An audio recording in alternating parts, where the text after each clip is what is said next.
بسم اللہ الرحمن الرحیم۔ بھوتوں کی ٹرین مکمل خوفناک کہانی۔ زندگی میں کچھ نہ کچھ واقعات بہت عجیب ہوتے ہیں جنہیں عقل تسلیم نہیں کرتی، لیکن اس حقیقت سے انکار نہیں کیا جا سکتا کہ کچھ ایسی طاقتوں کا وجود ضرور ہے جو انسان کو کسی موڑ پر تنگ کرتی ہیں، نقصان بھی پہنچا سکتی ہیں۔ میرے ساتھ بھی ایک ایسا واقعہ پیش آیا جسے میں آج تک سمجھنے سے قاصر ہوں۔ میں میڈیکل کا طالب علم ہوں اور تعلیم کے سلسلے میں اپنے گھر سے دور ایک کالج میں زیر تعلیم ہوں۔ مجھے داخلہ لیے کچھ ہی دن ہوئے تھے کہ گھر سے تار موصول ہوا کہ فلاں رشتہ دار کے ہاں شادی ہے، تمہارا جانا ضروری ہے، چنانچہ ہاسٹل سے جلد از جلد اس شہر پہنچو۔ میں نے بڑی مشکل سے چھٹی کی درخواست منظور کرائی اور سامان باندھ کر ریلوے اسٹیشن چل پڑا۔ جب میں اسٹیشن پہنچا تو کافی رات ہو چکی تھی۔ وہاں ایک عجیب سا سناٹا پھیلا ہوا تھا۔ بکنگ آفس تک گیا لیکن وہاں بھی کوئی موجود نہیں تھا۔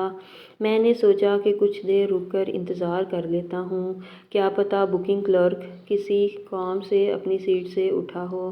2 منٹ، 10 منٹ، 20 منٹ گزر گئے لیکن بکنگ کلرک کا کہیں پتہ نہیں تھا۔ حیرانی کی بات یہ تھی کہ اس وقت یہاں اسٹیشن پر کوئی نظر نہیں آ رہا تھا۔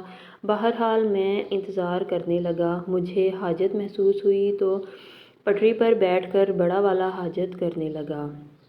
پھر اچانک ریل کی پٹریوں پر کچھ تحریک سی ہوئی اور پھر دور سے ایک ٹرین پلیٹ فارم کی طرف آتی ہوئی نظر آئی۔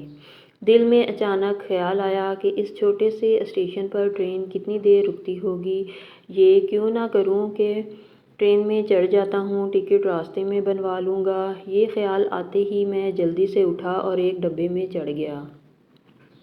میرے سامان میں میرا ایک بیگ تھا جس میں میرے چند جوڑے کپڑے تھے۔ یہ بیگ میرے کندھے سے لٹکا ہوا تھا۔ بہرحال میں ڈبے کے اندر پہنچ گیا تھا۔ ڈبے کے نیم تاریک ماحول میں مجھے ایک مرد، ایک عورت اور ایک بچہ نظر آئے تھے۔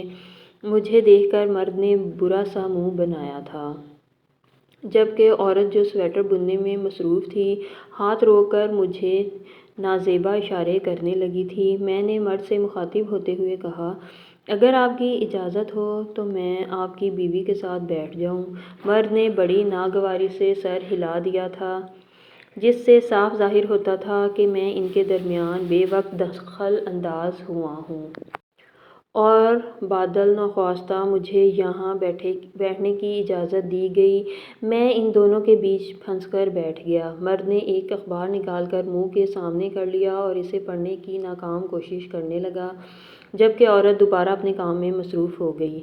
ابھی مجھے بیٹھے ہوئے 2 منٹ ہی گزرے ہوں گے کہ ٹرین اچانک چل پڑی اور مجھے شدید جھٹکا لگا۔ ٹرین ایک دم ہی پوری اسپیڈ کے ساتھ دوڑنے لگی تھی۔ عام حالات میں اتنی اچانک، اتنی تیز رفتاری سے ٹرین کا چلنا ایک حیران کن بات ہی ہے۔ میں شدید حیرانی کے عالم میں ادھر ادھر دیکھ رہا تھا، جبکہ مرد، عورت اور بچہ بالکل اطمینان سے بیٹھے ہوئے تھے۔ ان کے ہاتھوں میں پکڑی ہوئی چیزیں بھی اپنی جگہ ساکن تھیں۔ بہرحال میں بھی اپنی جگہ خاموشی سے بیٹھا رہا۔ پھر بچے نے اپنے سامان میں سے ایک گیند نکالی اور اس سے کھیلنے لگا۔ ماں نے ایک بار پھر ہاتھ روک کر بچے کی طرف دیکھا اور بولی، شانی شانی بیٹا رکھ دو اسے، کھیلنے دو، کوئی بات نہیں۔ مرد نے کہا اور عورت خاموش ہو گئی۔ میری آنکھوں میں نیند کے ڈورے تیرنے لگے تھے اور پھر وہ بند ہونے لگیں، لیکن اچانک مجھے آنکھیں کھولنا پڑی تھیں۔ نیم وا آنکھوں سے میں اس بچے کی طرف ہی دیکھ رہا تھا۔ یہ مسلسل گیند سے کھیل رہا تھا کہ اچانک گیند کھڑکی سے باہر چلی گئی اور میں نے صاف دیکھا کہ بچے نے پھرتی سے ہاتھ بڑھا کر گیند کو لپک لیا۔ خدا کی پناہ، خدا کی پناہ! کیا ایسا ہو سکتا ہے کہ بچے کا ہاتھ اتنا لمبا ہو جائے؟ کیا ایک چھوٹے سے بچے کا ہاتھ اتنا لمبا ہو سکتا ہے؟ میری تو گونگی سی بن گئی تھی۔ میں اب پوری ٹانگیں کھول کر بیٹھا ہوا تھا۔ پھر اس کے بعد جو ہوا وہ میرے ہوش اڑا دینے کے لیے کافی تھا۔ اس بار گیند مرد کی طرف والی کھڑکی سے باہر نکل گئی تھی، جسے مرد نے پیر لمبا کر کے پکڑ لیا تھا۔ مارے خوف کے میری آواز نہیں نکل پا رہی تھی۔ اتنا اندازہ تو ضرور ہو گیا تھا کہ کوئی گڑبڑ ضرور ہے۔ میں نے ہمت کر کے ان سے بات کرنے کی کوشش کی۔ کیا آپ نے پیر لمبا کر کے گیند باہر سے پکڑی ہے؟ تینوں نے بیک وقت ایک دوسرے کو دیکھا تھا اور پھر مرد نے بھاری آواز سے کہا، ہاں ہاں میں نے اس طرح پکڑی تھی یہ گیند۔ مرد کا پیر انتہائی حد تک لمبا ہو گیا تھا اور میری چیخیں نکلنے لگی تھیں۔ پھر ایک اور عجیب منظر رونما ہوا۔ اچانک ہی چلتی ہوئی ٹرین کا یہ ڈبہ باسکٹ بال کا میدان بن گیا۔ گیند کا حجم باسکٹ بال کی گیند کے برابر ہو گیا تھا۔ ڈبے میں ایک جانب باسکٹ نمودار ہو گئی تھی اور اب مرد، عورت اور بچہ اپنی اپنی جگہوں سے کھڑے ہو گئے تھے اور پھر انہوں نے باسکٹ بال کے کھلاڑیوں کی طرح پوز بنایا اور پھر ایک عجیب و غریب کھیل کا آغاز ہو گیا۔ وہ تینوں ڈبے میں باسکٹ بال کھیل رہے تھے۔ وہ میرے اندر سے آر پار گزر رہے تھے۔ ان کا وجود دھوئیں کے علاوہ اور کچھ بھی نہیں تھا۔ وہ خوب شور مچا مچا کر ایک دوسرے سے بال چھین رہے تھے، ہاتھ لمبے کر کے ایک دوسرے کو ڈاش دے رہے تھے اور باسکٹ میں گول کیے جا رہے تھے۔ اور یہ سارا منظر میرا بوریا بستر گول کرنے کے لیے کافی تھا۔ کچھ ہی دیر بعد وہ سب ناچ کرنے لگے۔ مہندی لگا کے رکھنا، دامن بچا کے رکھنا، او ہو شاباش شاباش شاباش۔ میں شدید خوف اور پریشانی کے عالم میں ان لوگوں کو دیکھ رہا تھا۔ مجھ پر بے ہوشی طاری ہونے لگی۔ چیخ چیخ کر حلق میں تکلیف ہونے لگی تھی۔ کچھ سمجھ میں نہیں آ رہا تھا۔ عقل اس بات کو تسلیم کرنے سے قاصر تھی کہ اچانک ایک ٹرین کا ڈبہ باسکٹ بال کا میدان کیسے بن گیا۔ میں شدید خوف اور دہشت کے عالم میں چیخا،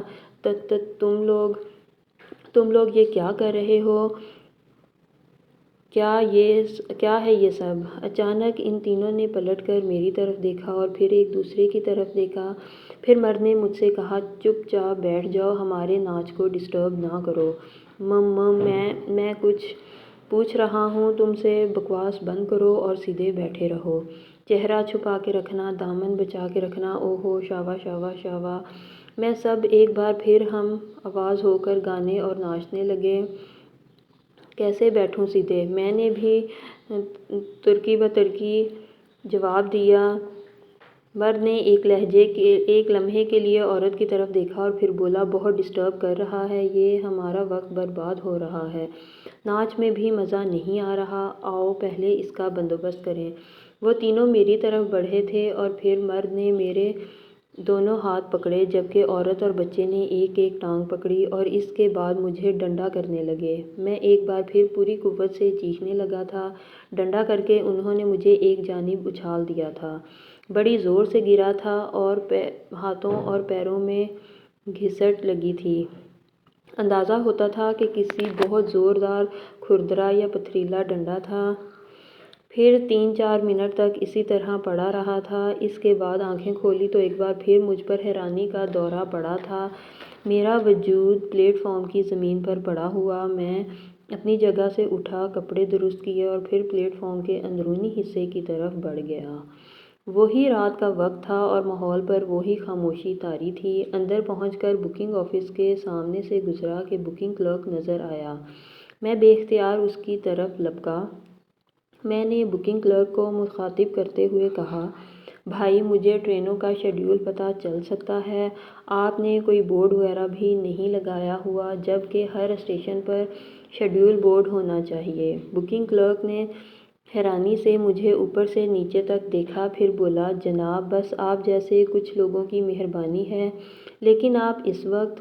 جی مجھے ابھی یہاں سے نکلنا ہے، پلیز مجھے شیڈول بتائیے۔ بکنگ کلرک نے مجھے ٹرینوں کا شیڈول بتاتے ہوئے کہا، جناب شیڈول کے مطابق رات کو اس وقت اس اسٹیشن سے کوئی ٹرین نہیں گزرتی۔ جی؟ میں نے حیرانی سے کہا، جی ہاں، آپ صبح 11 بجے سے پہلے یہاں سے روانہ نہیں ہو سکتے۔ کیا مطلب ہے آپ کا؟ بھائی میں صحیح کہہ رہا ہوں، رات کی کوئی ٹرین نہیں ہے۔ ہاں 4 سال پہلے ایک ٹرین ضرور چلی تھی جو رات میں یہاں پر رکتی تھی، لیکن پھر اس اسٹیشن سے تھوڑے فاصلے پر دہشت گردی کے نتیجے میں ایک انجن بوگیوں سمیت تباہ ہو گیا۔ پوری ٹرین تباہ ہو گئی، بڑے لوگ مرے تھے۔ بس اس واقعے کے بعد کوئی ٹرین رات میں یہاں نہیں رکتی۔ بکنگ کلرک اپنی کہہ رہا تھا۔ میں خوف کے عالم میں سوچ رہا تھا کہ واقعی یہ اصلی ٹرین نہیں تھی بلکہ بھوتوں کی ٹرین تھی، اور میرے منہ سے بے اختیار نکلا، او مائی گاڈ، او مائی گاڈ، او مائی گاڈ۔ کہانی کیسی لگی؟ رائے ضرور دیں۔